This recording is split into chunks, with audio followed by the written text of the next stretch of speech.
Magandang hapon po sa inyong lahat. Alam po ninyo, nahihiya ako kay San Jose. Kasi mukhang dumating lang kayo para sa recollection. At yung nangungumunyon kanina, nakangiti pa. Di po ba? Yan ba'y palagi niyong ginagawa? Simulan natin ang ating pagninilay sa ngalan ng Ama at ng Anak at ng Espiritu Santo. Ama namin mapagmahal, naway biyayaan mo kami ng iyong banal na Espiritu, naway matanggap namin ang iyong pagpapala upang makita namin ang mga bagay na dapat naming makita, marinig namin ang mga bagay na dapat naming marinig, upang magawa namin ang mga bagay na dapat naming gawin. Hinihiling namin ito sa pamamagitan ni Kristong anak mo. Our Father who art in heaven, hallowed be thy name. Thy kingdom come, thy will be done on earth as it is in heaven.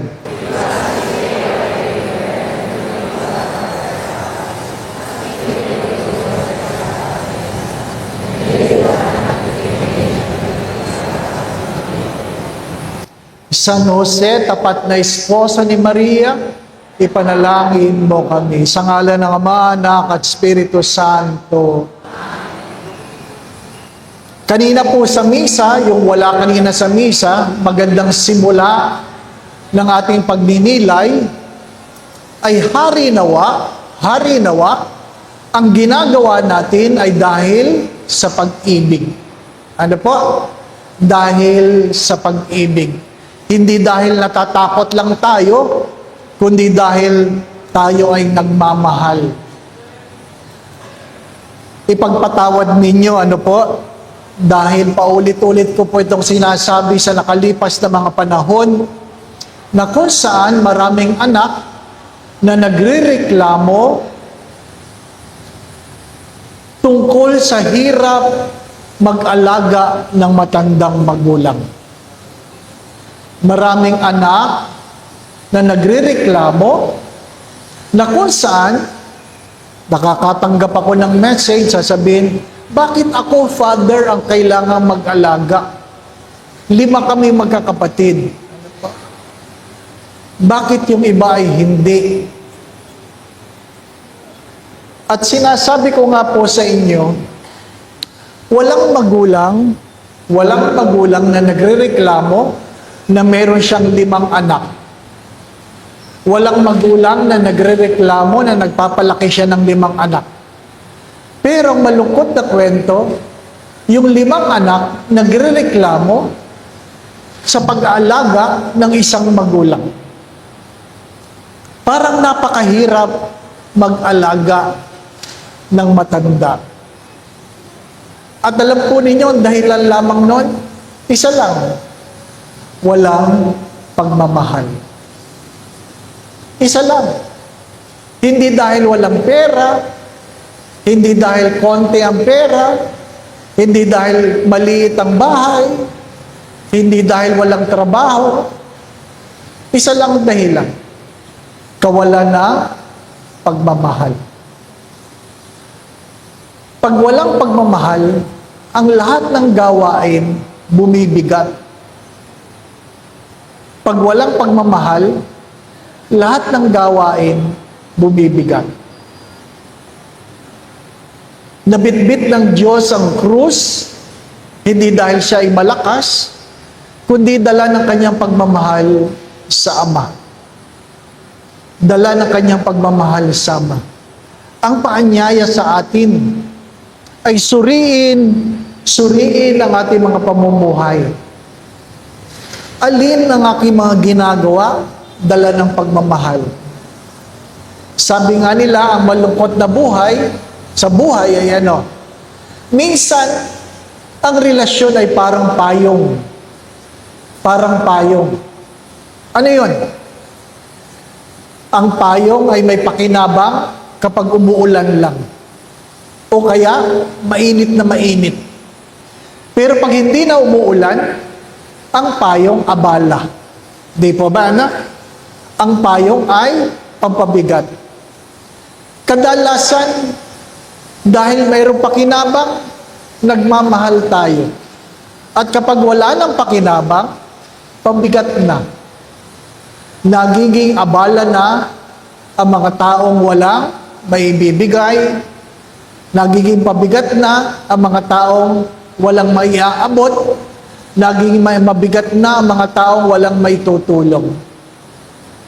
Mga minamahal na mga kapatid, napakalungkot na mukha ng relasyon na kung saan ang ginagawa natin ay dahil lang mayroong pakinabang. Kaya nga, ang sabi ng Diyos, mahalin mo ang bata dahil ang pagmamahal sa bata ay talagang pagmamahal. Hindi dahil may pakinabang. Mahalin mo ang matatanda, hindi dahil may pakinabang, kundi dahil pagmamahal talaga. Sana po mga anak, ang aking paalala ay huwag nating sasabihin sa ating mga magulang, ang kulit nyo naman, paulit-ulit kayo. Kasi nung tayong maliliit, tayo rin yung makukulit at tayo rin yung paulit-ulit. Di po ba, Nakakalimutan natin na ang nirereklamo natin sa matatandang magulang ay ginagawa natin nung tayo ay maliliit. Ang buhay, sabi nila, before 40, ang tawag doon ay the rising part of life. The rising part. After 40, ang tawag doon ay the sunset of life. Before 40, patayo ka pa lang. After 40, pahiga ka na. Di po ba, Pag tinitingnan ko po ang mga mukha ninyo, alam ko mga pahiga na. Malapit na kayo. Di po ba, Hindi tayo habang panahong malakas. Hindi tayo habang panahong malusog. Hindi tayo habang panahong nakakarinig. Hindi tayo habang panahong malinaw ang mata. Darating ang araw, manghihina tayo. At dahil ganito ang relasyon sa mundo, natatakot tayo ay tumanda. Natatakot tayong maging mahirap. Natatakot tayong mawalan. Kasi natatakot tayo na kapag tayo ay salat, wala na magmamahal sa atin. Sabi nga ng isang pari, sabi niya, alam mo, Father Dave, na ako'y bata, ganyan din ako katulad mo. Maraming naghahabol, maraming bumabati, maraming nagpapapicture, maraming nag-iimbita. Ngayon, retirado na ako, hindi na ako pinapansin. Dahil pag batang pari, amoy pari pa. Pag matanda na, paring may amoy na. Di po ba, Malungkot na kwento na katotohanan, di po ba, Ang yumaong Monsignor Montemayor, isa sa aking pinakamamahal na pari, na kung saan, dala ng katandaan, retirado na, at dahil walang makuhang magmimisa, inanyayahan siya. Sabi, Monsi, baka pwede kang magmisa. Matandang-matanda na, diabetic, ang daming sakit, madaling mag-hypo. Pag ikaw ay diabetic at nag-hypo, pag upo mo, tulog ka kagad. Di ba yung mga diabetic?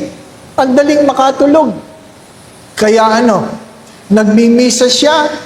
Pagdating ng komunyon, sabi sa kanya, Monsi, kami na lang ang magbibigay, maupo ka na lang.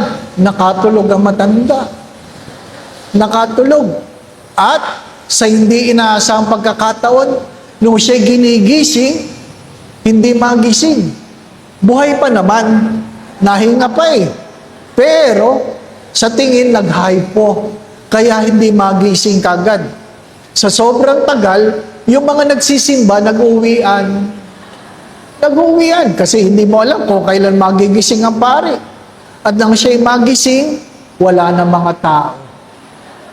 Kaya sabi ko sa kanya, Monsi, nabalitaan ko, iniwan ka daw ng mga tao. Nag-alisan daw sa mesa mo. Sabi niya sa akin, tingnan mo yung mga yan, ang sama. Sabi ko, bakit po? Pag nagmimisa ako at natutulog sila, di naman ako umaalis. Minsan lang ako nakatulog, iniwan niya lang ako. Di ba, ano? Yan ang malungkot na kwento ng buhay. Pag may pakinabang, may pagmamahal. Pag wala na, pampabigat. Ang tinuturo sa atin ng ating Panginoon ay hari nawa, gawin ang lahat ng bagay ng dahil sa pag-ibig. Alam po ninyo, ang pinakamagandang pananalita na gustong marinig ng mga magulang ay alin? Ang sasabihin sa kanila na kanilang mga anak, hindi ko po kayo iiwanan. Ang pinakamagandang pananalita na gustong marinig ng mga anak, ng mga magulang sa kanilang mga anak, ay sasabihin sa kanila, hindi ko po kayo iiwanan. Hindi ko po kayo ipamimigay. Mga minamahal na mga kapatid, ano ba ang meron sa muling pagkabuhay? Ang muling pagkabuhay ay nagpapatunay na ano? Dalawang bagay, na mayroong langit at mayroong impyerno. Hello? Huwag niyong kakalimutan ito. Ang muling pagkabuhay ay nagpapatunay na mayroong langit at mayroong impyerno. Huwag na huwag niyo yung kakalimutan. Kalimutan niyo na ang ibang sinasasabihin ko. Pero yan, huwag niyong kakalimutan. Sabi nga, ang magkapatid na nag-aaway tungkol sa lupa, inimbitahan pa ako na sabi nga, mamagitan sa kanilang pag-aaway. Alam po ninyo, nagsimula ang bangayan ng alas 4 ng hapon. Alas 4 ng hapon, nagbabangayan ng magkapatid. Ha? Ako nasa gitna. Parang nanonood ako ng ping-pong. Kung sino magsasalita. Ganyan. Ano po? Dumating ang mga asawa, lalong lumala ang usapan. Ano po? Pagdating ng alas 6, gutom na ako. Nakita ko, mayroong naghahain ng hapunan. Hindi na ako nakikinig sa kanila. Tinitingnan ko na kung anong ipapakain sa akin. Gutom na ako eh. Wala man lang merienda. Kape lang ang binigay. 3 tasang kape sa 2 oras. Nanginginig na ako.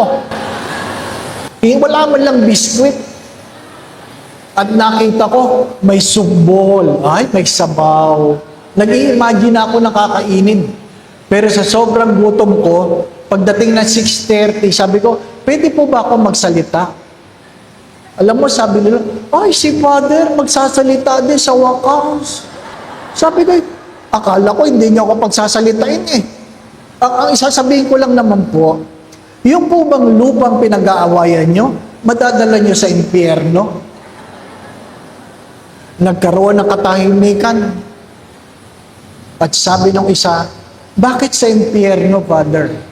Sabi ko, sa palagay nyo, yung pinag-aawayan niyang lupa na hindi niya naman madadala, makakarating kayo sa langit? Tahimik sila. Pinauwi nila akong hindi pinakain. Bakit? Masakit ang katotohanan.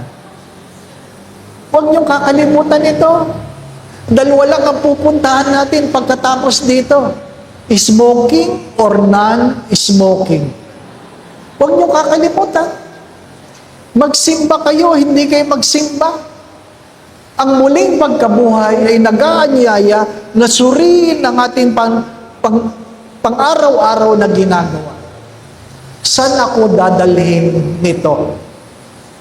Naintindihan po ninyo? Ilan sa atin, kapag mayroong ginagawa, tinatanong, saan ako dadalhin nito? Tinatanong po ba ninyo, pag sinasagot ninyo ang matatanda, dadalhin kayo niyan sa langit o sa impyerno? Saan kayo dadalhin? Yung sa inyong mga binibili, sa inyong mga binibigay, sa inyong mga inaabot. Hindi tayo nagtatanong saan tayo dadalhin ng ating ginagawa. Di po ba? Ang muling pagkabuhay ay sinisigurado tayo o sinisigurado sa atin ng Diyos na mayroong langit. At huwag kakalimutan, mayroong impyerno. Huwag niyong kakalimutan yan. Alam po ninyo, ang maling pananaw ng Kwaresma o sa Kwaresma yan, ang Diyos ay mahabagin. Ang Diyos ay mahabagin. Totoo po yun. Ang Diyos ay mahabagin. Pero, kalahati po yun ng mukha ng Kwaresma. Ang kalahating mukha ng Kwaresma ay ang Diyos ay mahabagin, ngunit ang Diyos ay makatarungan. Hello? Ang Diyos ay mahabagin, ngunit ang Diyos ay makatarungan. Mahabagin dahil pagpapalain niya ang gumagawa ng mabuti, ngunit pananagutin niya ang gumagawa ng masama.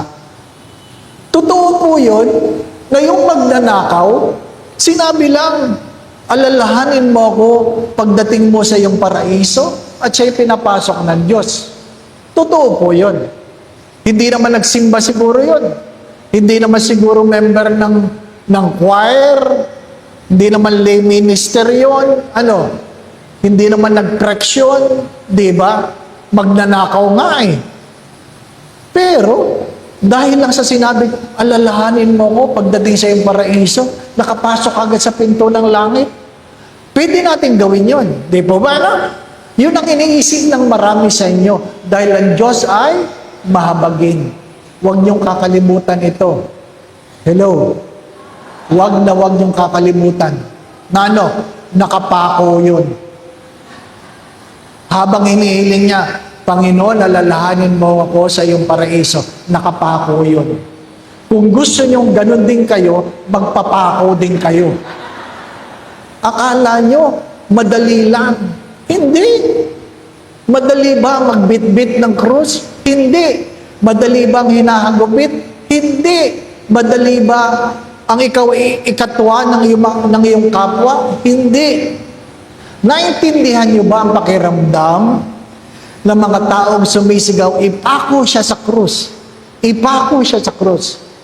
Tapos biglang nabuhay. Naintindihan niyo ba yun? Kung anong pakiramdam ng mga nagsabing ipako siya sa krus, tapos yung ipinapako nyo, namatay at muling nabuhay. Di ba? I'm sure nanginginig yung mga yon. I'm sure. Pero ilang beses nating pinapako ang Diyos sa ating mga kasalanan. Ilang beses. Hindi natin sinisigaw, ipako siya sa krus, pero tuwing tayo nakakasala, pinapako natin ang Diyos. Hindi ko po alam kung alam ninyo yung Our Lady of La Salette. Our Lady of La Salette. Ang piyesta niya, ay September 19. At ang kanyang imahin ay mayroon siyang krus na kung saan si Kristo sa kanan ay mayroong pliers, sa kaliwa mayroong martilyo. At tinatanong ko po yung pari, ano po ibig sabihin ng imahin na yan? At sabi niya, tuwing ikaw ay nagkakasala, ipinapako mo muli ang Diyos. Ngunit tuwing ikaw ay nagsisisi sa pliers, binubunot mo ang pako ng Diyos.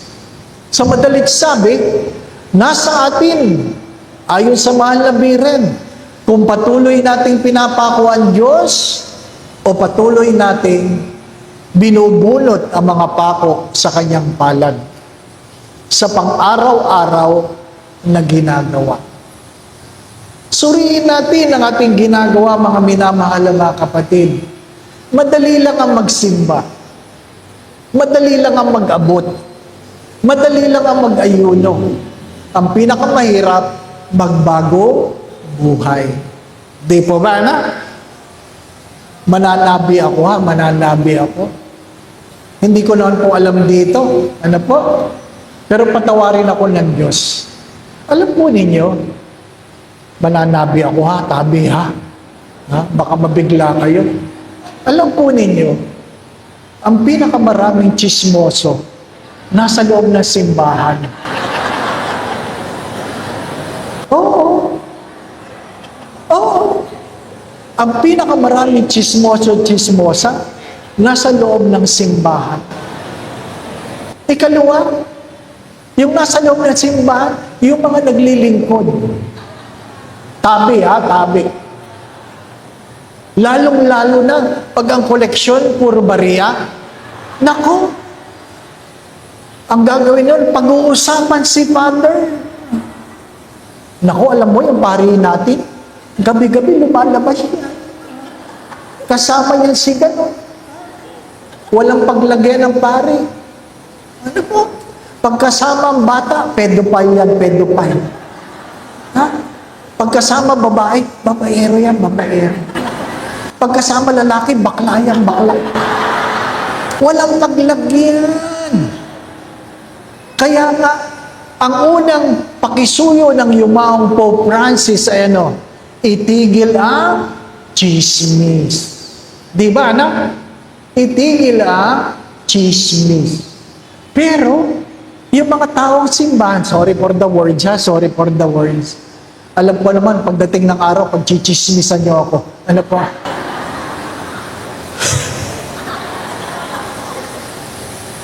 Itigil ang chismis. Wala nang umaamin na nagchichismisan ngayon. Meron po bang umaamin? Wala. Sabi ni Father, o ano na naman kayo? Nagchichismisan na naman kayo. Father, hindi. Anong ginagawa niyo? Sharing. Nagsisharing na lang. Mga minamahal na mga kapatid, hindi tayo pupunta sa impyerno dahil tayo ay nagnakaw, dahil tayo ng babae, dahil tayo nagsinungaling. Ang malungkot na kwento, marami sa atin ang pupunta sa impyerno dahil sa maliliit na kasalanan na hindi natin tinatalikuran. Inuulit ko, ang malungkot na kwento ay marami sa atin ang pupunta sa impyerno hindi dahil gumagawa tayo ng malalaking kasalanan, kundi dahil hindi natin matalikuran ang maliliit na kasalanan. Di ba? Mahirap yun. Nakapila ka papunta sa impyerno. Nakapila ka. Mahaba ang pila, mahaba. At habang nakapila, magkukwentuhan yung mga tao. Ay, bakit ka pupunta sa impyerno? Sasabihin ng nauna sa'yo, nagnakaw ako. Yung kasunod, ikaw anong ginawa mo? Nang babae ako. Ikaw, tumanggap ako ng lagay. Di ba, ano? Tapos, lilingon sa iyo. Ikaw anong ginawa mo? Nag-uwi ako ng coupon van. Galing sa opisina. Di ba? Marami sa atin nagtatrabaho, nag-uuwi ng coupon van. Alam niyo ba yan? Iginagawa yung assignment ng anak. Doon piniprint. Ang hirap nun. Yun ang magdadala sa'yo sa impyerno. Mga minamahal na mga kapatid, hinahayaan natin kasi sinasabi natin, maliit lang naman. Alam po ninyo, yung maliit na marami, malaki din yun. Di po ba, na? Ano po ang paanyaya ko? Suriin natin ang ating mga sarili. Ano yung maliliit na mga bagay na pinapabayaan ko na maaaring magdala sa akin sa impyerno? Hindi rin natin kailangan na malalaking bagay para makarating tayo sa langit. Ano sabi ni Mother Teresa ng Calcutta? We are not called to do great things. We are called to do ordinary things with great love. Hindi kailangan magmilagro. Hindi kailangan meron kayong malalaking gawin para sa Diyos para kayo makarating sa langit. Gawin ang ordinaryong bagay ng mayroong higit na pagmamahal. Yung naghuhugas ka ng pinggan na mayroong pagmamahal, makakarating ka sa langit. Mahirap yung naghuhugas ka ng pinggan, nagmumura ka. Ang mga walang hiyang ito, kain ng kain, ayaw maghugas. Naghugas ka na, napunta ka pa sa impyerno. Di po ba, ano? Yung mga uminom ng tubig, kinuha ang pitsil, tapos, hindi uubusin, magtitira ng konti. Para hindi siya magsalin, ibabalik niya. Kaya yung kasunod, uhaw na uhaw. Ang malamig ay pitsil na walang tubig. Kaya kung ikaw ang naglagay nun, ay, alam ko na kung saan ka makikita. Di ba ba, no? Sa impyerno. Di ba ba? Mga minamahal na mga kabibig. What are the little things we have been taking for granted? Yung late sa misa. Late sa misa. Huwag nyo sasabihin, buti nga nagsimba ako eh. Hindi. Bakit ka late? Di po ba, ano? Bakit pag sine, hindi nalilate? Pero pag misa, nalilate. Di po ba, ano? Oo. Ano ibig sabihin nun? Nagpapakita kung ano ang mahalaga para sa iyo. Di ba? Nagpapakita kung anong mahalaga sa iyo. Pag ikaw ay nagmamahal, humahanap ka ng oras. You find time. You make time. Pero kung hindi ka nagmamahal, nag-aantay ka na oras. Napansin niyo po ba yan? Ba't hindi ka nagsisimba? Walang oras eh. Ba't di ka nagdadasal? Walang oras eh. Di ba ba? No? Pero kung ikaw ay nagmamahal, gumagawa ka ng oras. Di ba? Sasabihin sa'yo ni Lord, mag-serve ka naman. Busy ako, Lord eh. Magsimba ka naman. Busy ako, Lord eh. Magbigay ka naman. Busy ako, Lord eh. Ngayon may sakit ka. Lord, may sakit ako. Sabi ni Lord, busy ako. Di ba? Masakit. Masakit pa lang ang dahilan mo ang gagamitin sa iyo. Suriin natin, mga minamahal na mga kapatid, sapagkat sabi ko nga, ang muling pagkabuhay ay dapat nagbabago ng ating pananaw sa buhay. Ano po sabi ni Stephen Covey? Sabi niya, begin with the end in mind. Begin with the end in mind. Ano ibig sabihin nun? Yung iyong ginagawa, sinusuri mo na, saan ako makakarating? Saan ako makakarating? Hindi yung nag-aaral ang bata, ang iniisip lang ng bata, makatapos. Nakukuha po ninyo? Hindi. Dapat sinasabi mo sa bata na pag ikaw ay nag-aral, nakatapos ka, mas madali para sa iyo ang makakuha ng trabaho. Di ba ba, no? Totoo naman, mahirap ang magtrabaho. Pero mahirap din ang walang trabaho. Mamili kayo kung anong mas mahirap. Di ba ba, no? Mahirap ang may asawa. Di ba ba? Pero mahirap din ang walang asawa. Mamili ka. Di ba ba, no? Mamili ka. Mahirap ang malusog kasi nag-exercise. Pero mahirap din ang masakitin. O anong gusto mo? Anong gusto mo? Di ba? Mamili ka. Mahirap ang pumunta sa langit, pero sigurado akong mahirap din sa impyerno. Mamili ka. Habang tayo nabubuhay, pinapipili tayo ng Diyos. Why? Because we are a product of our choices.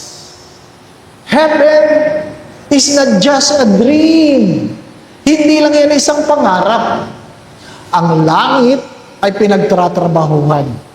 Inuulit ko, ang langit ay hindi isang pangarap.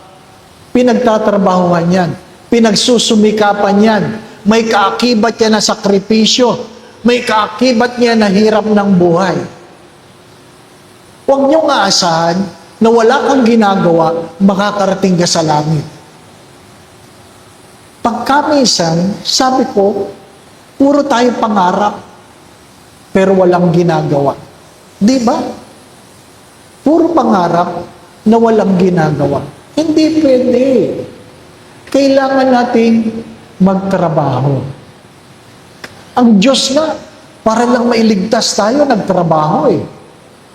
Kailangan ba niya maghanap buhay? Hindi. Pero, dala ng kanyang pagmamahal, nagtrabaho ang Diyos.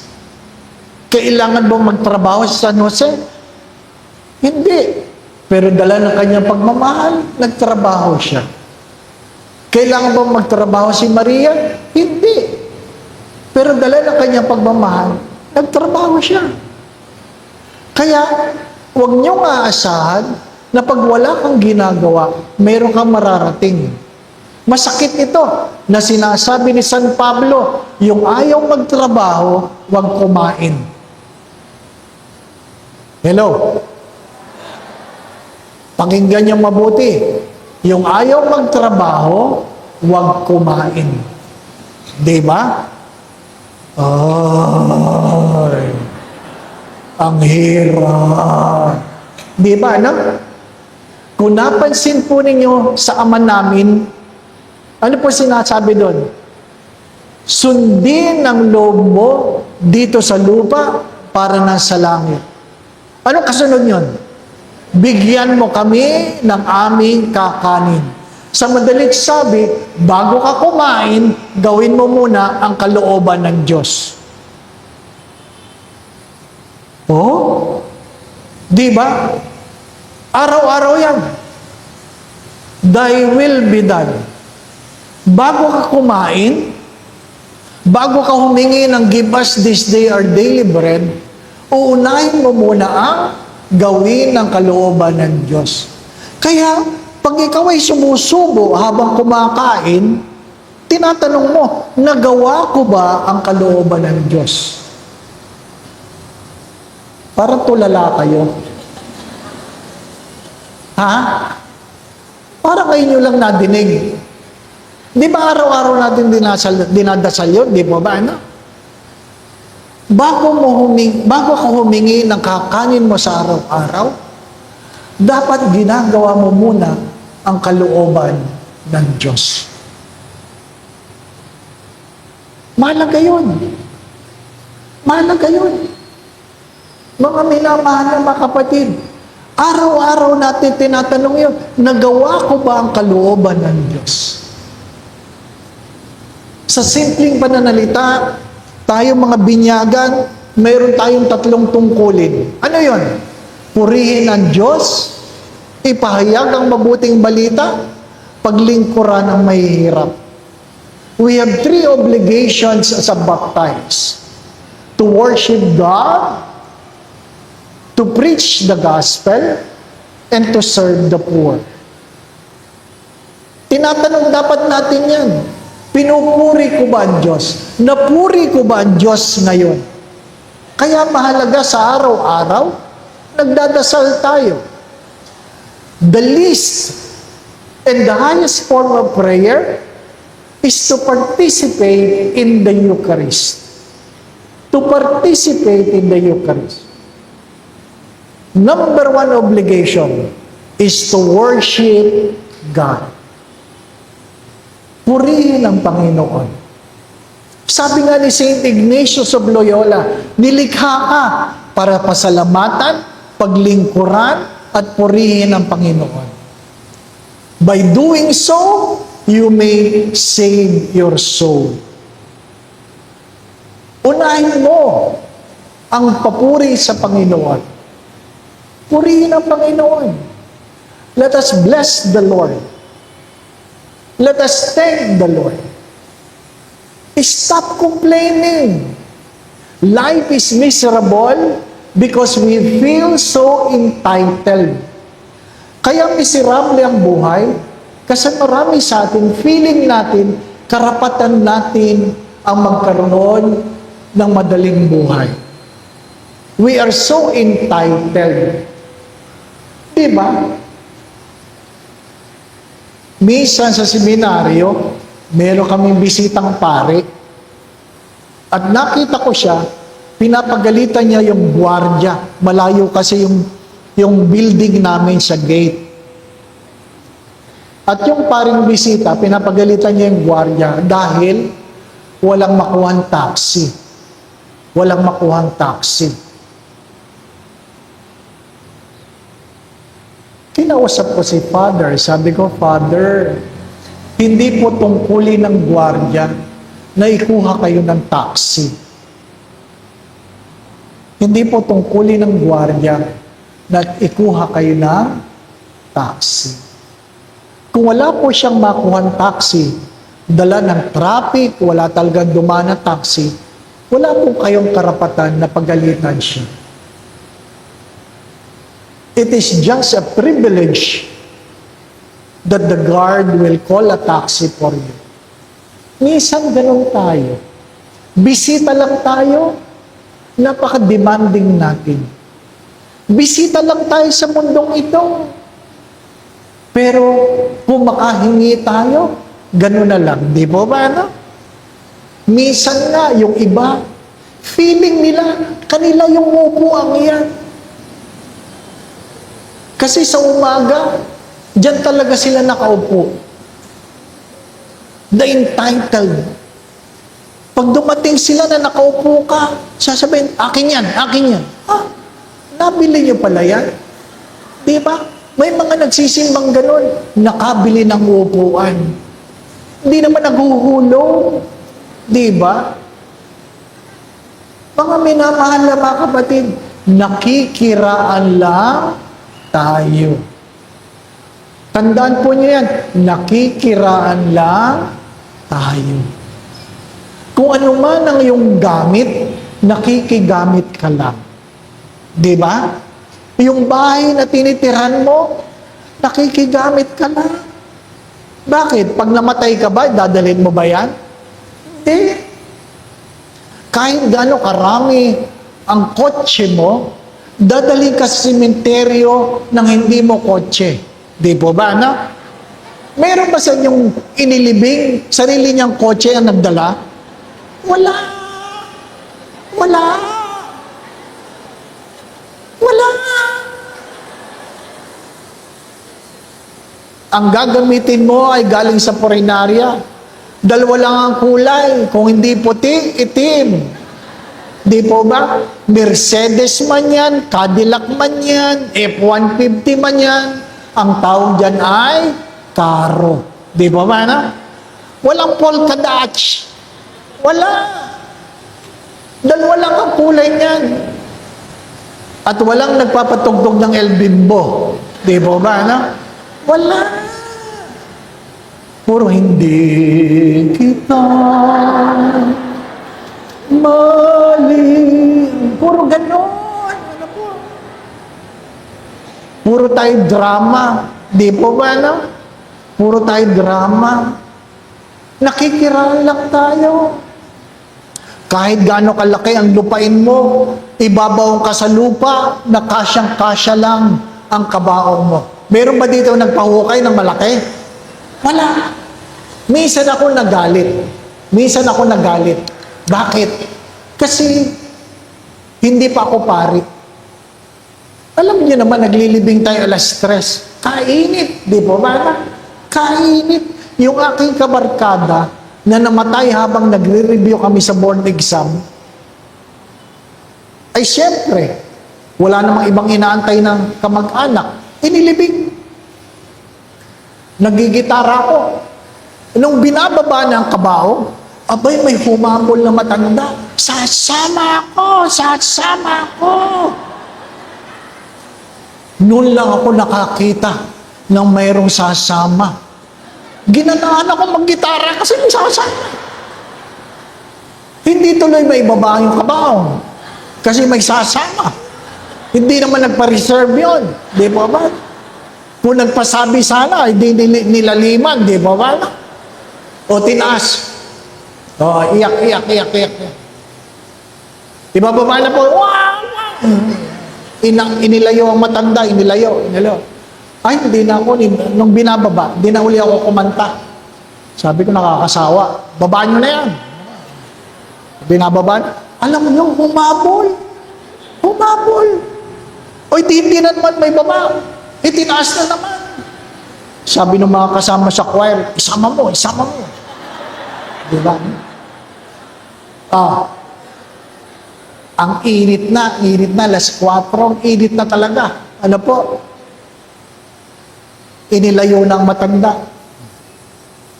Para silang naglalaro ng tubig. Ano po? Kasi yung humaharang, gusto niya makalusot. Ano po? Alam niyo tayo mga Pilipino, pag pinipigilan, lalong nagpupumiglas, di ba ba? No? Napansin niyo ba yun? Oh, nako. Di sa lahat, sa kanya na nakatingin. Alam mo, nung binababa niya yung kabaong, naku, nakatakbo si Lola, nakaikot ng ganyan. Nakalimutan niya, hindi lahat ng may karpet sa sementeryo, may lupa pa. Pagtungtong niyang ganoon sa carpet, nabulasot si Lola, ano po? Napadapa siya sa kabaong, nangudmud siya. Ay noon, iniikot pang ganyan para ibaba. Nabitawan yung supporterero, bumilis ang baba. Naku, kitang-kita mo, dalawang paa ni Lola, ganyan. Sabi ng mga tao, ay! Tapos tahimik kami lahat.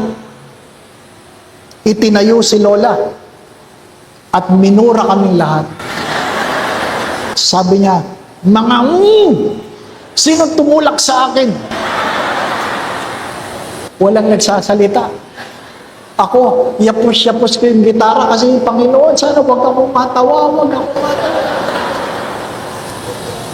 Alam po ninyo, habang naglalakad si Lola palayo, dinig mo ang hihip ng hangin. Yun ang pinaka-solemn na libing na napuntahan ko. Dinig mo ang hihip ng hangin. Tahimik na tahimik. Lahat ay nakatungo. At merong naubo. Tawa ng langit. Yun din ang pinakamasayang libing na napuntahan ko. Ngayon, pari na ako, pag nagmimisa ko sa patay, kinukuha ko na yung mga pangalan kung sino sasama. Ano po? Para walang gulo. Walang gulo, sasama. Sinasabi ko, o yung, alam niyo ba yung nililistang pangalan niyo sa labas? Di ba na po? Yung guest list. Di ba naperma kayo doon? Ang ibig sabihin talaga nun, lahat ng pangalan pumasok doon, irarapol yun. At ang mabubunot siyang kasunod na mamamatay. Yung mga perma ng perma. Ganun ba yung boda?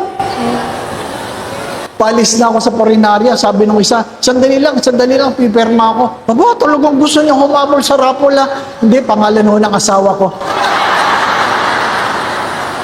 Kita niyo na? Maiksi lang ang buhay. Nagmamadali tayo. Pero hindi natin tinatanong, nabuhay ba ako sa pag-ibig?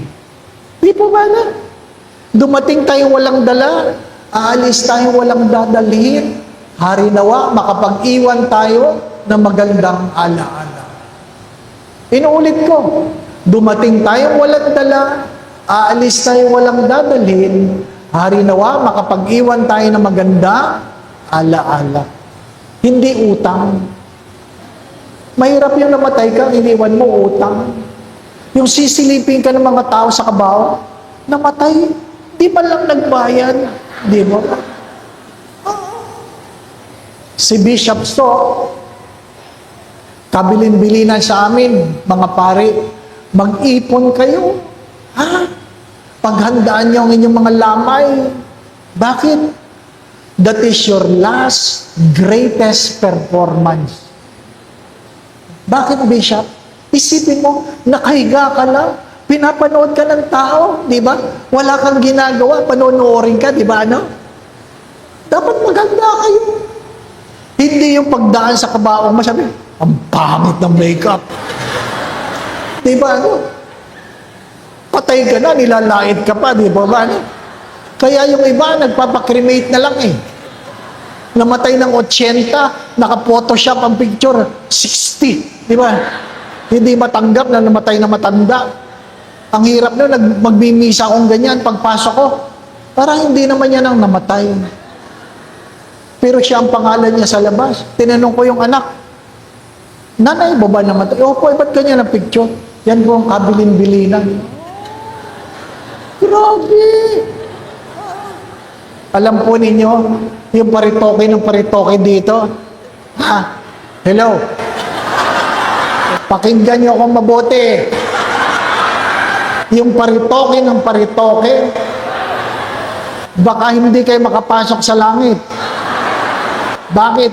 Hindi niyo kamukha ang original. Di ba? Parang cellphone yan, may facial recognition. Hindi nyo kamukhang original. Hindi kayo makakapasok. Oo. Alam ng Diyos na pangu kayo. Bakit nung kayong umakyat sa langit, matangos na? Alam ng Diyos, manipis lang ang kilay nyo. Ngayon, ang kapal-kapal na. Di ba? Hindi natin kayang tanggapin ang regalo ng Diyos sa atin. Huwag mong baguhin yung mga bagay na hindi dapat baguhin. Baguhin mo ang iyong ugali. Di po ba, no? Baguhin mo ang iyong ugali. Ha?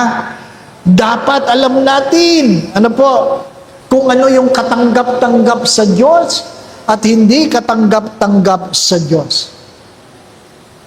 Mga minamahal na mga kapatid, hindi naman talaga madaling umamin sa kasalanan. Di ba? Madali bang umamin sa kasalanan? Hindi. Pero ang kawalan ng pag-amin sa kasalanan, ang naghahadlang para tayo ay patawarin at makapagbago. Di ba? Patawarin at makapagbago.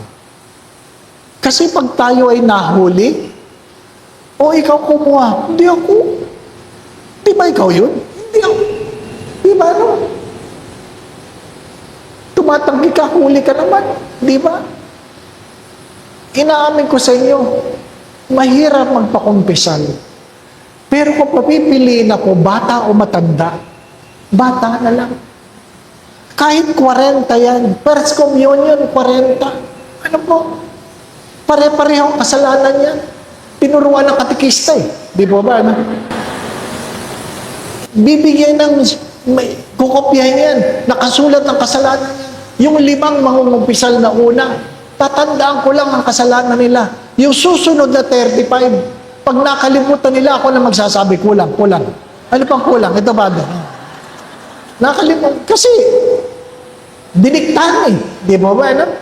Pero minsan, sabi ko, bitawan mo yan. Yung totoo, yung ano kasalanan mo? Dali! Father, huwag, natatakot ako. Bilisan mo. Ano kasalanan mo? Nag-isip yung bata, first communion yan. Ano ba? Ano kasalanan mo? Sabi ng bata, adultery.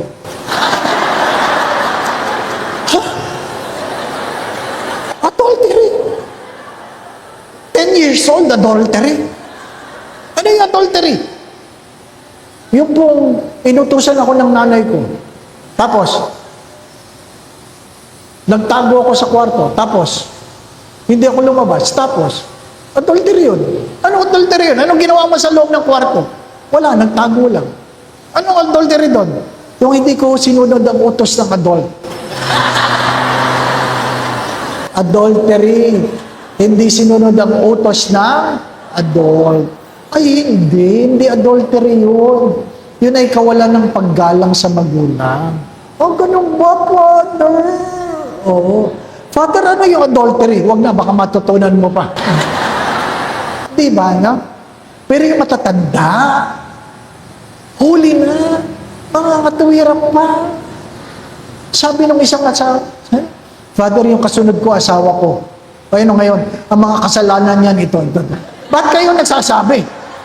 Hayaan yung asawa niyo magsabi. Hindi niya naaminin, Father. Huh? Grabe. Di ba, ano? Hindi tayo nangungumpisan.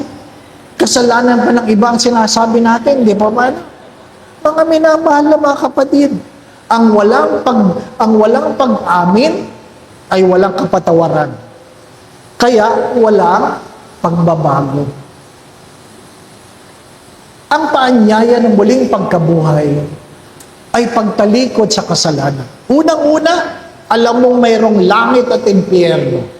May gantimpala ang gumagawa ng mabuti, may kaparusahan ang gumagawa ng kasalanan. Ikatlo, dapat mayroong pagtalikod sa kasalanan. Mayroong pagtalikod, mayroong pagbabago, buhay. May pagbabagong buhay. Alam mo, hindi naman madaling magbagong buhay. Kasi nakasanayan na natin. Nakasanayan na. Kailangan ng disiplina. Ang magdasal bago kumain ay isang disiplina. Ako po ninyo, hindi naman nung simula ba tuwing kakain, nagdadasal ka? Hindi. Naging disiplina. Ang mahalaga, meron tayong disiplina. Ako po ay naging prefect of discipline ng seminaryo. 15 years. 15 years. At sinasabi ko po ito, discipline is never about punishment. Discipline is embracing certain habits so that we will be able to live a life of excellence and distinction. Ang disiplina ay hindi tungkol sa kaparusahan. Hello? Ay, nawala na. Dito po natin tinatapos ang ating recollection. Baka wala nang battery. Wala nang... Meron pa yan. Battery ba? Hindi. Ayan, nawawala na.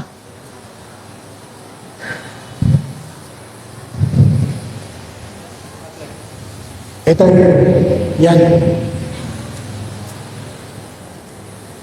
Yun. Inuulit ko, ang disiplina ay hindi tungkol sa kaparusahan. Ang disiplina ay pagyapos sa isang pag-uugali upang pagdating ng araw, mabuhay tayong maayos. Maayos. Nadinig nyo na ito. You guard your thoughts because your thoughts will become your words. You guard your words, your words will become your actions. You guard your actions because your actions will become your habit. You guard your habit because it will become your character.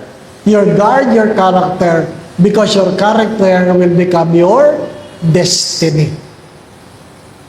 Ang lahat nagsisimula sa pag-iisip. Bantayan mo ang iyong iniisip sapagkat ang iyong iniisip ay magiging bukang bibig. Bantayan mo ang iyong bukang bibig sapagkat ang iyong bukang bibig magiging iyong pagkilos. Bantayan mo ang iyong pagkilos sapagkat ang iyong pagkilos ay magiging iyong pag-uugali. Bantayan mo ang iyong pag-uugali sapagkat ang iyong pag-uugali ay magiging iyong pagkatao. Bantayan mo ang iyong pagkatao sapagkat ang iyong pagkatao ay siyang magiging iyong bukas. Ang lahat nagsisimula sa isip. Nagsisimula sa isip. Pag-iisip, pagsasalita, gawa, pag-uugali, pagkatao, bukas. Naintindihan po ba ninyo yun? Hello? Intindihin. Ano ibig sabihin nun? Pag walang laman ng isip, walang bukas. Naintindihan po ninyo? Pag walang isip, walang bukas. Mag-isip. Mag-isip. Ano sabi ni San Agustin? Fides quaeris intellectum. Ang pananampalataya ay humingi ng pagkaintindi. Marami tayong ginagawa na hindi natin naintindihan. Kaya, pag ikaw na lang ang gumagawa, hindi mo na ginagawa. Kasi hindi mo naman naintindihan. Maliliit na bagay na pinapabayaan natin. Maliliit na bagay. Alam po ninyo, ang ating simbahan ay napupuno sa dalawang okasyon. Hindi piyesta, hindi Pasko, hindi Bagong Taon. Alam nyo kung kailan napupuno? Hello? Sa Miyerkules ng Abo at Linggo ng Palaspas. Punong-puno ang simbahan. Kahit hindi nagsimba, magpapalagay ng krus sa noo. Napansin niyo ba yan? Nagdadagdag ng oras dahil ang dami nakapila. Anong malungkot na kwento? Nakapila silang ganyan, nakalabas ang dila. Hindi alam ni Father kung saan ilalagay ang abo, kung sa dila o sa noo. Minsan, nakataas ang kamay. Ano ba talaga? Sa noo, sa palad. Bakit? Ginagawa ng hindi naintindihan. Di ba ba? Ano? Huwag kayo magagalit, ha? Kanina, nagpapakomunyon ako. Nakangiti sila. Sabi ko, ganyan ba talaga mga nangungumunyon dito? Nakangiti. Ang katawan ni Kristo. Amen. Ang katawan ni Kristo. Ang katawan ni Kristo. Thank you, Father. Nakakalimutan natin. Kaya nang tumabi sa akin si Father, yung iba lumipat. Parang hindi si Kristo inaabot ni Father. Di ba, anak? Nakakalimutan natin. Ganon din pag linggo ng palaspas. Ang dami nagpapabless ng palaspas. Kahit hindi nagsimba. Pero pag tinatanong mo, anong gagawin mo sa palaspas? Anong gagawin sa palaspas? Anong ginawa ninyo? Ilalagay sa pinto para hindi makapasok ang masamang espiritu. Tama po, di ba na? Kaya, nung inilagay sa pinto, yung masamang espiritu di na rin makalabas. Nag-away-away silang lahat sa loob. Diba? Kaya nga sabi ko, bago mo ilagay sa pinto yan, nanay, iwas-iwas mo muna sa loob ng bahay. At lumabas at ilagay mo. Ngayon, pati ikaw, hindi ka na makapasok. Kasama ka sa masamang espiritu. Diba? The purpose, the meaning of Easter gives us a new purpose. May bago tayong dahilan. May bago tayong dahilan. Hindi lang yung makarating sa langit. Hindi lang yung matakot sa impyerno. May bago tayong dahilan. Ang alin? Sabi ko nga kanina, ang mabuhay sa pag-ibig. Ang mabuhay sa pag-ibig. Nakikiraan lang tayo. Sandali lang tayo. Anong matatandaan ng ibang tao sa iyo? Diba? Anong matatandaan? Nakikiraan lang tayo. Madaling uminit ang ulo natin. Pwede naman magpasensya. Magpasensya. Huwag masyadong mainit ang ulo. Hindi nyo alam kung anong pinagdadaanan ng taong yan. Kaya ganyan. Si Stephen Covey, ginamit ngayon paradigm shift. Paradigm shift. Ibig sabihin, may panibagong pananaw. May panibagong pananaw. Paboritong-paborito ko ang kwentong ito dahil sa isang trend, may mga batang makukulit at maingay sa trend. At yung ibang pasahero, sinabihan yung tatay, sabi, hindi mo napansin yung mga anak mo, ang kulit, ang ingay, ang gulo.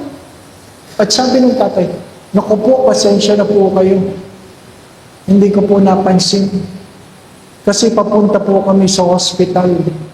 Hindi ko pa po nasasabi sa mga anak ko, namatay ang nanay nila. Namatay ang nanay nila. Nung nalaman ng mga pasahero yun, na namatayan sila, humaba ang kanilang pasensya sa mga bata. Dahil naintindihan nila, nagkaroon sila ng panibagong pananaw. Mahalaga, mayroon tayong panibagong pananaw. Nawa ang muling pagkabuhay ay magdulot ng panibagong pananaw. Anong panibagong pananaw? Kung hindi man ako ang ikayayaman mo, sana hindi ako ang dahilan ng iyong kahirapan. Hello? Kung hindi man ako ang kagalingan mo, sana hindi ako ang dahilan ng iyong pagkakasakit. Kung hindi man ako ang ikagagaan ng buhay mo, sana hindi ako ang dahilan ng ikinabibigat ng buhay mo. Kung hindi man ako ang dahilan ng iyong pagtawa, sana hindi ako ang dahilan ng iyong pagluha. Ang pagkakaroon ng pagiging panibagong pananaw, pwede natin gawin yun. Pwede natin gawin. Magkaroon tayo ng panibagong pananaw. Kung hindi man ako makakatulong, sana hindi ako ang suliranin. Di po ba? Pwede naman. Pwede naman. Kung hindi ako makakatulong para maglinis sa simbahan, sana hindi ako nagdadagdag ng kalat. Di ba, na? Minsan ang iba sa atin, hindi ko maintindihan kung bakit nag-iiwan ng kalat sa loob ng simbahan. Balat ng candy, balat ng tinapay, bote ng mineral water,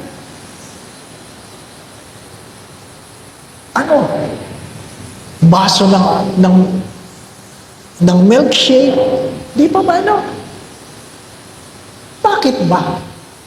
Di ba? Magkaroon ng panibagong pananaw. Bakit?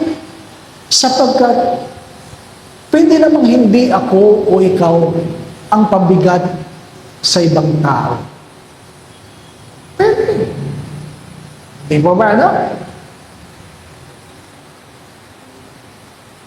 Minsan, kasya naman talaga. Minsan, kasya naman talaga. Ang 5 o 6 na nakaupo sa upuan yan. Di ba ba, no? Minsan. Pero bakit minsan 4 lang, sikip sila? Malalaki ba ang puwet nila? Hindi. Ayaw lang nilang merong katabi. Di ba, no? Ayaw lang nilang merong katabi. Mga minamahal na mga kapatid, sana magkaroon ng bagong pananaw. Ano kaya yun? Ano kayong hinihingi sa akin ng Diyos?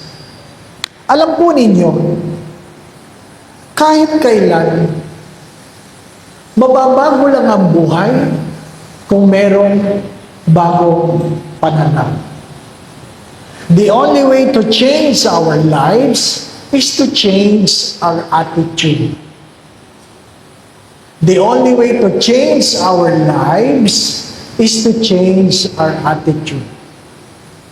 Attitude is the librarian of the past, the speaker of the present, the prophet of our future. Remember that. Attitude is the librarian of the past, the speaker of the present, the prophet of our future. Ang ating mga pananaw, dala ng ating karanasan. May kanya-kanya tayong karanasan. At yan ang humuhubog sa ating pag-iisip. Kaya tayo nagdidesisyon. Kaya tayo natatakot. Kaya tayo ayaw gumalaw. Sabi nga sa unang pagbasa, ang mga pagkatakot ang dahilan ng marami nating pagkakulong. Ang pagkatakot ang dahilan ng ating maraming pagkakulong. Natatakot. Kaya, hindi makakilos. Hindi makakilos.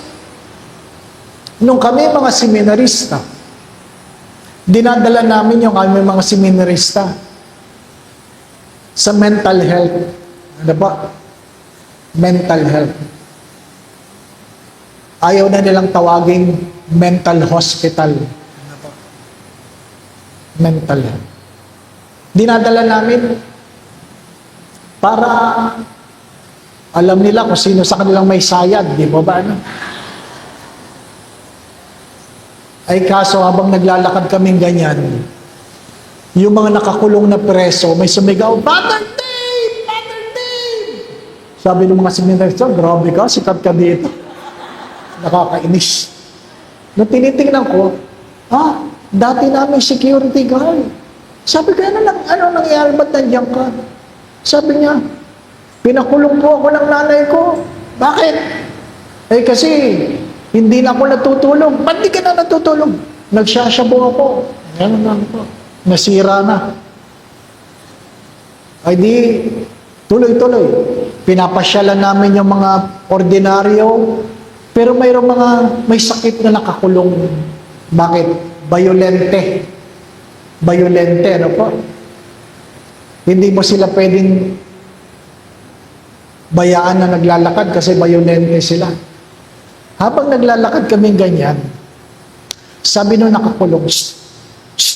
Ay, alam mo niyan ba tayo? Pag may sumisitsit, lumilingon tayo, di mo ba, no? Ayaw ko sanang tingnan, kaya lang, nasitsitang pa, dito.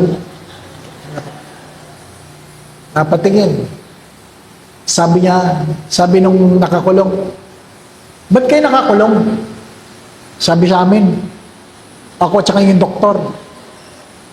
Pati, napatigil ako sa dito.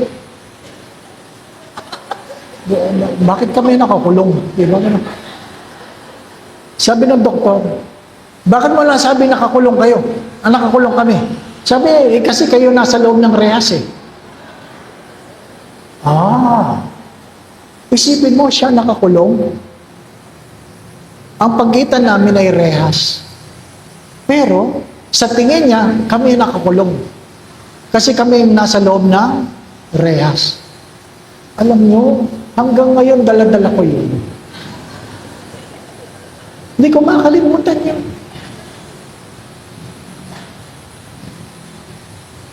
Napatawa lang yung doktor. Pero ako, hanggang ngayon, 28 years na akong pari, dala-dala ko. Bakit? Pwede tayong malaya na nakakalakad, pero tayo ay nakakulong. Pwede tayong malayang nakakalakad, pero tayo ang nakakulong. Ano nagkukulong sa iyo? Hindi ka makaraan sa kalsadang yan kasi makakasalubong mo yung nakaaway mo. Malapit lang sana ang daan. Iikot ka kasi ayaw mong makasalubong ang nakaaway mo. Di ba ba? Ano? Sino nakakulong? Ikaw. Di ba? Nagmimisa. Batiin mo lang ng kapayapaan ng katabi mo. Nabati mo lang. Maliban sa kanya. Dahil nakakulong ka, hindi ka makaikot kasi nandun siya. Di ba ba na? Yung magkaaway, ayaw nila magsimba dito. Kaya sa ibang simbahan sila nagsisimba. Doon sila nagkita. Ano po? Kaiiwas. Di ba na? Nakakulong. Ano ang nagkukulong? Anong mga lumang pananaw? Anong mga lumang pananaw? Sabi nga ng mga kaibigan ko sa Lumban, ano po, yung gumagawa ng mga barong, dalawang lahi na magkaaway sa tinagal-tagal ng panahon. Sa tinagal-tagal ng panahon, magkaaway ang dalawang lahi. Sa hindi inaasahang pagkakataon, yung mga apo ng apo, nagligawan. Nagligawan. At sila'y ikinasal. Sa kasal, sabi nung ikakasal, sabi nila, matagal na pong magkaaway ang aming lahi. Ang sabi lang ng lalaki, kailangan ko ba napigilin ang aking puso dahil lang magkaaway sila? Oh, ganda, di ba? No? Kailangan bang pigilin ko ang aking puso dahil lamang magkaaway sila? Di ba? Mga minamahal na mga kapatid. Ang dami natin, ang problema natin, pag may kaaway tayo, yung mga kaibigan natin, gusto natin magalit din sa away natin. Na hindi na, wala na pa silang ginagawang masama. Di ba ba? No? Alam mo, yan, si Father Kenneth, ganyan. Tulugo. Di ba, no? At ang pinakamabilis na kwento, yung sasabihin mo, atin lang ito, ha? Oh, ang pinakamabilis yan. Huwag mo sa, grabe sa text ka lang, text. Atin, mangako ka muna, ha? Cross yun. Cross my heart. Atin lang talaga ito. Alam mo yan, si Father, hindi pa kayo naghihiwalay, kumalat na yun. Nai-text na. Ang buhay natin, mga minamahal na mga kapatid, sabi nga, ano mo ba bukas? Unang-una, na pagtagumpayan na ng Diyos ang kamatayan, mahirap yung buhay pa tayo, binabaon na natin ang sarili natin sa lupa. Hello? Mahirap yung buhay pa tayo, binabaon na natin mga sarili sa lupa. Sa muling pagkabuhay, na pagtagumpayan na ng Diyos ang kamatayan, inuulit ko, mayroong langit, mayroong impyerno, di po ba na? May dahilan tayo na gawin ang mga bagay ng pag-ibig, hindi dala ng pagkatakot, nag-aanyaya ng pagbabagong buhay. Ang pagbabagong buhay nangangailangan ng panibagong pananaw. Pero huwag kakalimutan na na pagtagumpayan na ng Diyos ang kamatayan. Sa madaling sabi, ano man ang iyong pinagdadaanan, matatapos din yan. Hello? Ano man ang iyong pinagdadaanan, matatapos din yan. Mahirap yung malapit ka na sa finish line, sumuko ka pa. Di ba? Matatapos din yan. Alam nyo, nung ako'y bata-batang pari, napakadali kong magalit. Napakadali kong mainis sa mga taong sabi nga kontra ng kontra, wala namang ginagawa, sinisiraan ka. Doon nga sa isang parokya, minumura pa ako ng barangay chairman. Doon sa isang parokya, yung mga kagawad, minumura ako. At lahat, yung secretary, sasabihin, yung ano mong pare, wala naman ako ginagawa, minumura ako. Ano po? Ay, hindi ko naman sila pababago. Anong natutunan ko? Pag ako'y minumura nila, giningitian ko na lang sila. Giningitian. Pag may nagagalit sa inyo, ngitian ka na lang. Hanggang mainis. Di ba? Lalo silang mainis. Ayaw nilang tumigil. Ganda ng ngiti mo. Oo. Ayaw pa rin tumigil. Humingi ka ng malalim. Tapos, ilabas mo. At sabihin mo, mamamatay ka rin. Di ba? Bakit mo sisirain ang buhay mo sa iisang pamali-mali sa iyo kumpara sa napakarami nagmamahal sa iyo? Di ba? Hello? Alam niyo bang marami nagmamahal sa inyo? Hindi. Parang hindi kayo sigurado. Kaya malungkot ang buhay niyo eh.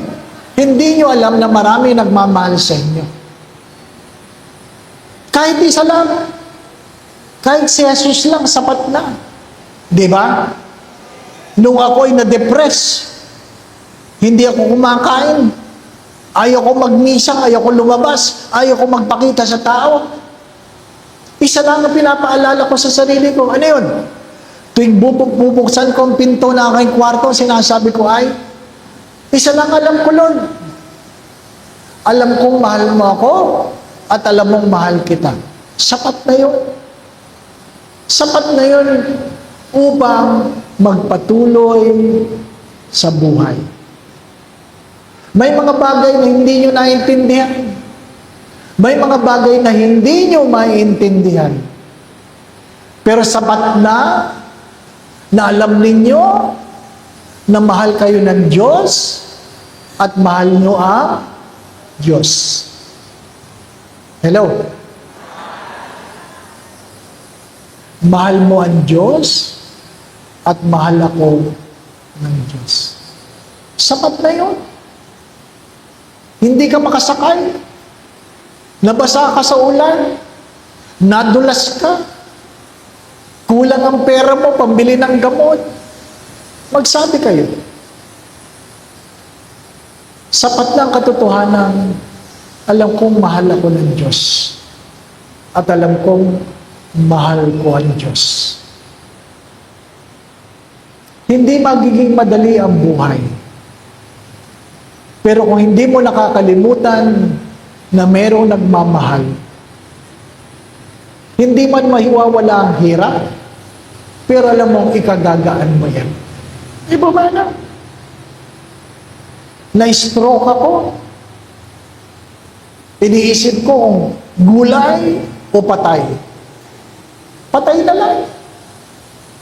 Pero, habang ako doon ay walang nararamdaman, paulit-ulit ko sinasabi sa aking sarili, alam kong mahal ako ng Diyos.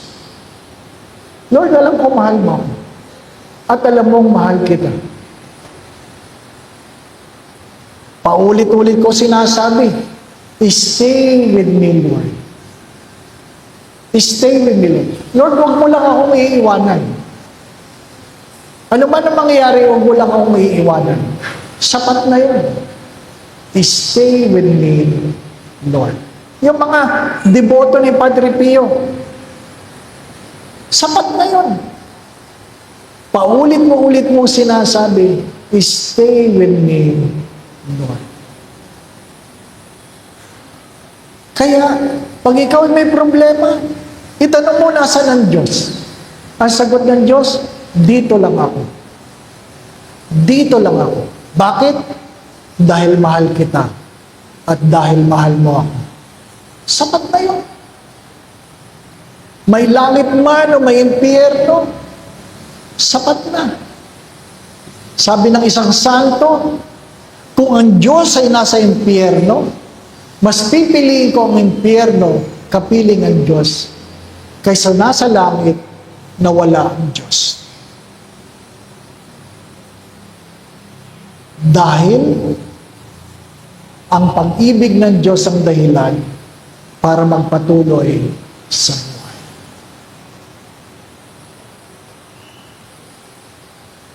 Patatapos din ang lahat. Ikalawa, sabi nga, huwag mong kakalimutan na dapat ikaw ay muling mabuhay. Dapat ikaw ay muling mabuhay. Ang aking kapatid, pumanaw ng isang taon, 65 years old. 65.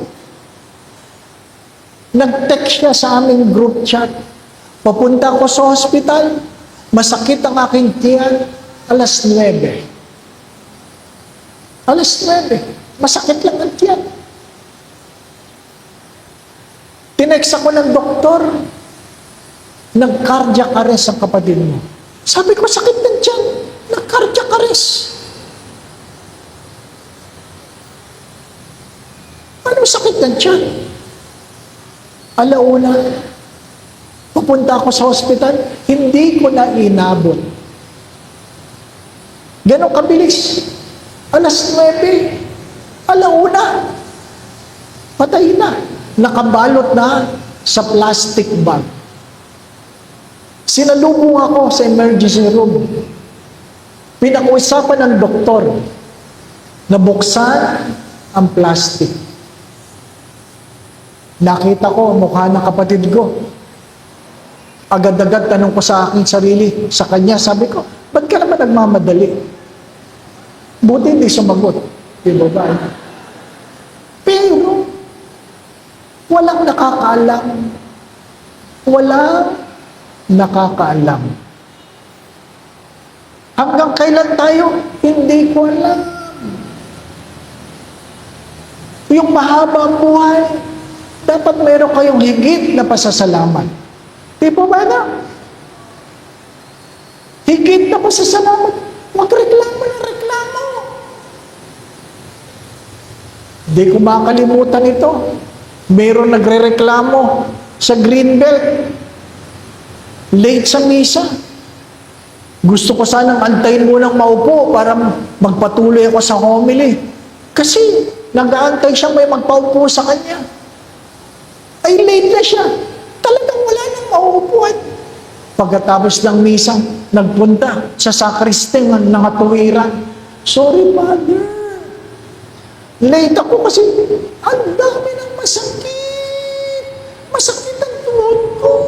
Masakit ang bewang ko. Masakit ang paa ko. Nahihirapan ako maglakad. Ang dami ko ng gamot. Mas mahaba pa yung litanya kaysa sa homily ko. Kaya naman gusto ko, Sarah, para kitang-kita ko kayo kasi malabo ng mata ko. Gusto ko, Sarah, para dinig na dinig niyo ako kayo.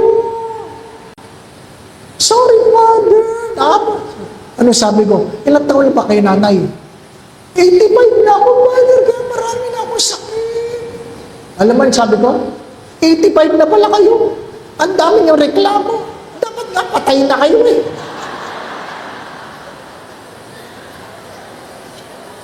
Ano ibig ko sabihin? Habang tumatanda, magpasalamat. Habang tumatanda, magpasalamat. Huwag kulay na buhok.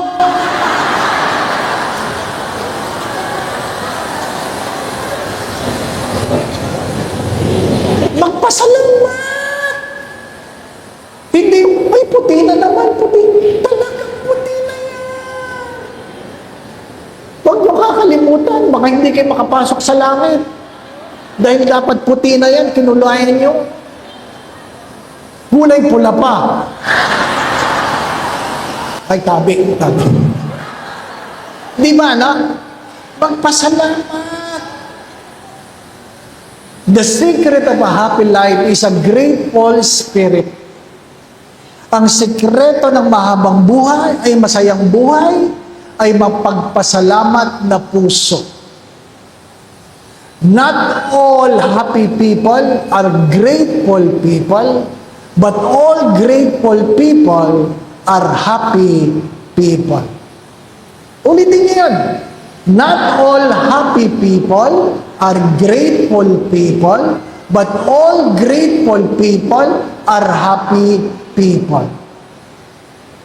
Kaya ka miserable, reklamador ka.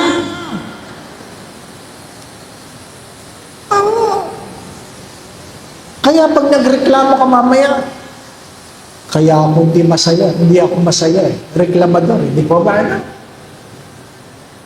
Ganun talaga. Hindi ko, ang bagal ko na. Ba't sasabihin, salamat, nakakambang pa ako. Ganun, di ba? Ano? Magpasalamat.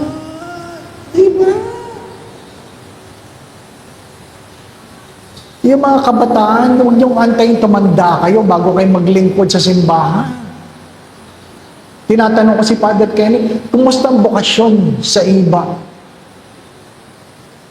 Kung konti nagpapari, malulungkot kayo pagdating ng araw, meron kayong simbahan, walang pari.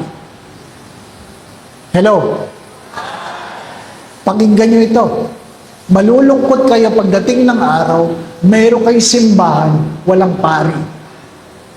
Bakit? Ayaw niyong pagpariin ng inyong mga anak. Pag sinasabi namin, nanay, pagpariin mo naman yung anak mo. Alam mo, sabi ng mga nanay, wag, sayang. Ha? Bakit sayang? Gwapo eh. Bakit pangit pa kami? Diba? Dapat nga, pinagpapari nyo kasi gwapo. Kasi yung iba sa inyo, sinisilip mo lang kung saan nagre-mesa. Ay, huwag dyan, pangit. Okay, tayo niya. Umugong. Diba? Ha? Tulungan niyo ang simbahan. Pari na nga lang ang pwede mong ibigay, ayaw pa. Di ba ba, ano? Yung mga dalaga dito, may mga dalaga pa ba? O puro lahat pahiga na? Yung mga dalaga dito na may boyfriend na gwapo, matalino, madasalin, mabait, sabihin mo, magpari ka. Dapat merong pananaw. Napagtagumpayan na ang kamatayan, meron kang personal na muling pagkabuhay. Ikatlo, huwag mong kakalimutan na ang Diyos ay mahabagin, ngunit ang Diyos ay makatarungan. The assurance of the judgment of God. Ang Diyos ay mahabagin, ngunit ang Diyos ay makatarungan. Pinagpapala ang gumawa ng mabuti, mapaparusahan ang mga hindi nagsisisi. Father, 7:30 na. Tama na, no? Kaya nga sa huli, 7:30 na, sa huli. Ano pa? Pagsumikapan natin na hindi lang tayo ang merong pagbabago, kundi maging dahilan tayo ng pagbabago ng ibang tao. Hello? Pag sumikapan natin na hindi lang tayo ang merong pagbabago, kundi maging dahilan ng pagbabago ng ibang tao. Diba? Kung siya nga nagbago, ako pa. Diba, no? Kung siya nga. Diba? Kung 7 araw ka nagchichismis, gawin mo bago ka mamatay, at least 5 na lang. Diba, no? Walang imposible. Walang imposible. Lahat ay pwedeng magbago. Lahat ay kaya magbago. Sa tuwing paggising sa umaga, ikaw ay isang bago. Kaya nga, pag Easter Sunday, meron tayong renewal of our baptismal vows. Isang pagyapos sa pagbabago buhay. Ang sakit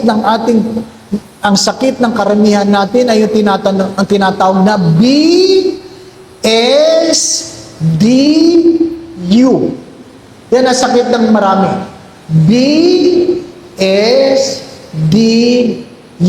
Ano ibig sabihin yan? Balik sa dating ugali. Yan ang ating sakit. Balik sa dating ugali. Kasi mahirap talaga magbago. Mahirap. Yun nga kainin yung bawal. Ang hirap di ba ba? Ano? Ang hirap. Kaya sabi, konti lang. Naibawal yan, konti lang. Naibawal na, may gamot naman konti lang. Naibawal na Ano sabi? Patayin mo na lang ako. Kung ayaw mo akong pakainin. Grabe. Pag ikaw ay pinagbabawalan, meron ka pang pag-asa. Huwag niyong kakalimutan yan. Pag ikaw ay pinagbabawalan, meron ka pang pag-asa.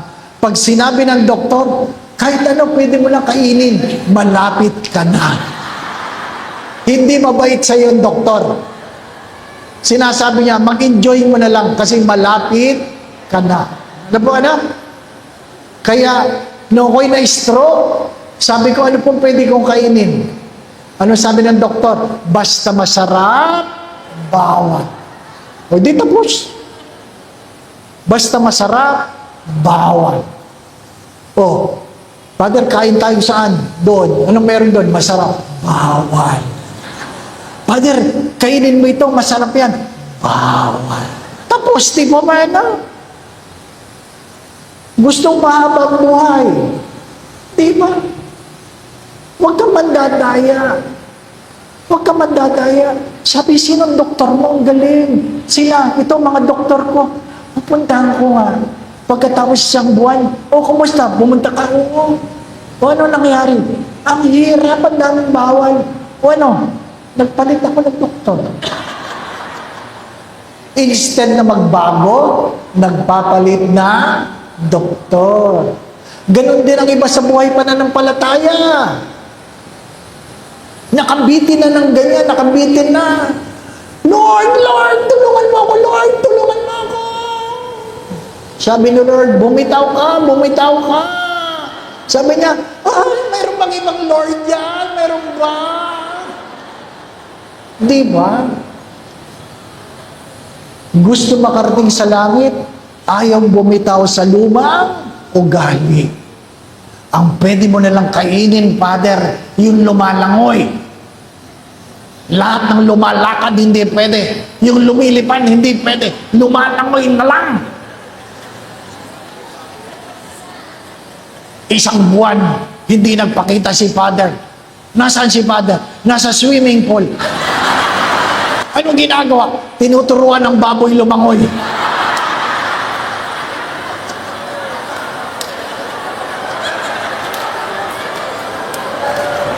Ay. Bakit? Kasi kung gusto, may paraan. Kung ayaw, may dahilan. At least alam ninyo, di ba ba alam? Hindi nagagawa ng paraan ng langit. Dalawa lang yan.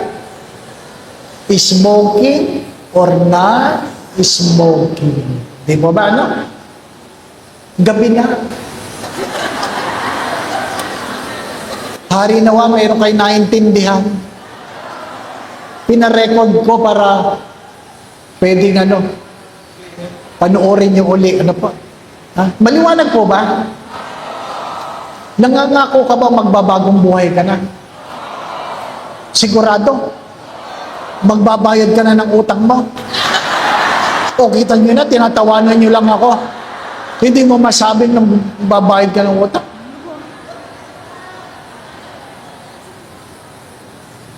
Salamat sa pagkakataon. Ano po?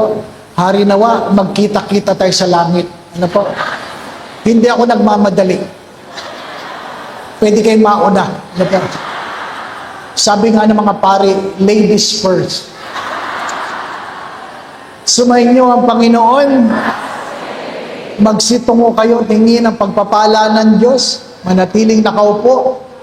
Sa katahimikan ng inyong mga puso, kayo nang humingi sa Diyos ng biyaya na gusto nyong matanggap. Hindi bali naghumingi na hindi makatanggap kaysa hindi makatanggap dahil hindi humingi. Humingi kayo. Walang imposible. Kung ipinagkaloob ng Ama kanyang bugtong na anak, meron pa bang hindi pwede ipagkaloob ang Ama? Humingi kayo. Walang imposible. Ano man ang